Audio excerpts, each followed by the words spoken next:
खूब शीघ्र सुड़ंग भितर चलिब ट्रेन शेष पर्यायर रेल सुड़ंग काम खोर्धा बलांगीर रेल लाइन बौद्ध पुराणा कटक रेल स्टेशन ठारू नयागढ़ दसपल्ला रेल स्टेशन मध्य नियमित ट्रेन चलाचल करुच्ची पुराणा कटक ठारू दसपल्ला पर्यंत 75 किलोमीटर रेल रास्तार निर्माण कार्य द्रुत गति आगे चली जो 7टी रेल सुड़ंग और 4टी भायाडक्ट रही तेज पुराणा कटक रेल स्टेशन 4 छक स्टेशन जाए अगस्ट मास शेष सुधा पूर्णकालीन भाव में ट्रेन चलाचल करने को लक्ष्य रखी रेल विभाग 4 छक को रेल गड़े लाइन प्रथम सुड़ंग 7 नंबर रेल सुड़ंग दे 4 छक रेल स्टेशन को आसिब ट्रेन किभली चली काम एने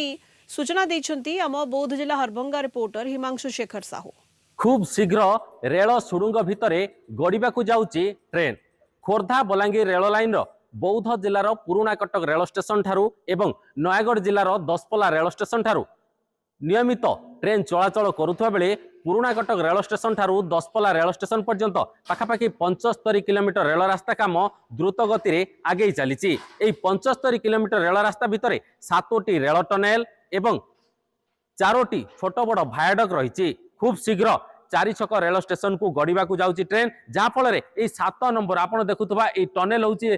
Khordha Balangir railway line 7 number tunnel आउ टनेल भितर देकी ट्रेन गड़िब। बौद्ध जिला हरभंगा हिमांशु शेखर साहू, कलिंग टीवी।